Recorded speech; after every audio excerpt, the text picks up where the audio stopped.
What's up, everybody? Welcome to another episode of TNT Film Review. Today, we're gonna sort of, change the landscape. We're gonna do a Netflix movie. Now, we decided to go ahead and do How It Ends, starring Theo James and the great Forest Whitaker. Now, we haven't seen Forest Whitaker since his departure from Black Panther. The Prince will now have the power of the Black Panther stripped away and went straight into a Netflix movie with Theo James, who you all know from the Underworld and Virgin movies. Good looking cat. He's also a good actor. Happens to be a favorite of mine, up and coming. So what'd you think? Well, as the title suggests, How It Ends. I'm still asking myself the same question after watching the movie. Yeah, definitely. It kind of just has this really generic and boring formula. As you can see, I've demonstrated on this chart, if you will. Drive, stop, action. It's the same thing the entire movie. It's so boring. Look, guys, this isn't the most epic of these kind of end-of-time kind of films. You're not watching Book of Eli. You're not watching San Andreas, okay? Now, through the film, I'll say again, this is a spoil-free review always. You don't know exactly what's going on. I mean, it seems like people are losing power. I think the writers don't know what's going on. Yeah, they probably didn't, okay? Like, look, I'm going to be a little bit kinder to the movie than my co-host, who absolutely hated it, and if you couldn't tell, he's wearing it on his sleeves, but, sleeveless right now. Anyways, I mean, I'll give the movie its, fairness with, like, there were some points parts I really did like. I like Theo James' acting, Forest Whitaker's acting too, as well, but that's the thing about wanting to do Netflix movies. You're gonna get something like this, and I knew it. That's why I wanted to stay away from the Netflix films as much as possible. And after we just did it, I am more enticed to not do any more Netflix movies. Well, for myself, I was drawn into it because I'm a huge fan of Stranger Things, Narcos, a lot of Netflix originals. I'm a fan of them, granted, that's a TV show.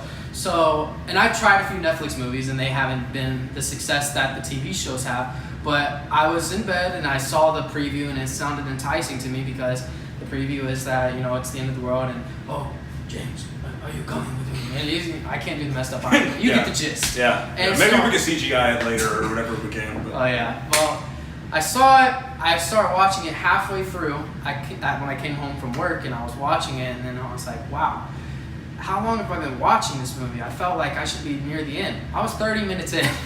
And so I stopped it. I went back the next day, and I was like, you know what? I'm gonna give it a genuine try and try to watch this thing through and see, maybe it actually really ends up being well, because it has an interesting premise, and so I'm interested in how it's gonna go about it and answering all these questions. Well, I got near the end, and I paused the movie, and I'm like, man, they haven't answered a lot of questions. How far into this are we? There were 7 minutes left in the movie. And I'm like, we haven't answered any of the questions. It just starts making questions for the audience, and it never answers them. Yeah, I think this probably would have been a better miniseries than an actual movie. Like, a miniseries of this actually would be really, really good. Netflix, they really hit all cylinders when it comes to the TV shows. Yeah, like me, I'm a big fan of what they're doing with Marvel. I just finished Luke Cage Season 2. It was really good. It was better than the first season. I mean, Daredevil, Punisher, they're doing really good on the TV. Yeah. This would have been an excellent miniseries, even if it was just like maybe 2, maybe 3 seasons. I think they could stretch it out to 3 seasons, especially getting Forest Whitaker and Theo James. Like, hey, don't waste it or whatever. But man, dude, honestly, yeah, I'll give you that. Wow, I mean, there was a whole lot of basically, this movie did not need to be made. Like, okay, when it comes to these end of the world type movies like Book of Eli, stuff like that I mentioned, it does give you that insight of how people act just like brutal or lawless when the machine breaks down. Yeah, and of course you see that. It's not like the worst thing I've ever seen in any of the movies I've ever seen. But Ernest Hemingway said it best: "Death sets the beast free." You see that in this film, but like I said, I mean, it's really Theo James and Forest Whitaker in this Cadillac CTS the whole time. That Cadillac CTS, man, that's a super car in that movie, obviously. Not giving nothing away. You'll see for yourself. All I know is that, after I was done with the movie, insert the Michael, I'm gonna kill myself video right here. I'm gonna kill myself! Wow. I'm going to kill myself, and it's your fault! Because, oh my God, it was just not good. Like, it seemed like they had 3 hours worth of content, and they only had about 2 hours to fill it in. And there was a lot of questions unanswered. Yeah. There's a lot of just What was the point of that? Yeah, that's what I was trying to say. The plot holes were just like not filled in. It's like you build a house, but you put the carpet in, and you forgot to put in the sink and the bathtub, and oh hey, by the way, guess what? Garage door doesn't open either. I mean, that's basically what this movie kind of was. Man, like I said, it's definitely. It's hard for me to say because some of these disaster films like Volcano, Dante's Peak, we make fun of them for being too over the top. This is one you can actually I don't even know if you can make fun of it for being underwhelming. You kind of just want to leave it alone. You saw it, you don't want to talk about it. You're like, wow, okay, just 2 hours gone. I had told you to watch it because I was like, man, this was an awful movie. Someone else has to go through what I just went through. See, he didn't tell me it was awful. He just said, oh, come on, man, watch it. As if it was good. I was conned by this guy. Yeah. I said, hey, watch it. Have you watched it yet? Have you watched it? Oh, my gosh. But hey, if you guys somehow liked it, like I said, I'm going to be fair. There were some parts of the film that I was like, okay, it was cool. Like I said, the human interaction of people, how they are like, okay, you see people in distress. Oh, it's so predictable, though. It's so predictable. It's predictable. But it makes you ask yourself, man, would I do that? Would I stop people knowing that if I stop, it could be an ambush. It could be, people, are playing the fool. If you've ever seen an anarchy movie before, you obviously know, oh, I'm going to stop. Someone's going to ambush me. Yeah. It seemed like it took a lot of elements from a lot of anarchy movies, and then it didn't even execute it originally. It's like, all right, let's take the best of this, the best of this, the best of this, and the best of that, mash it together, and let's not write out the ending. Let's just kind of like...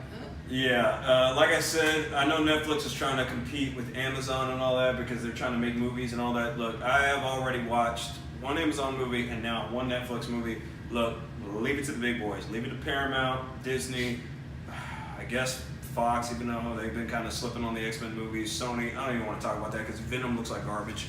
Anyways, but leave it to the professionals to do it. You guys aren't there yet. You guys are supposed to be streaming other popular movies. Starting to make your own TV series and all that. That seems to be both your guys' niches or whatever. Stop making movies now.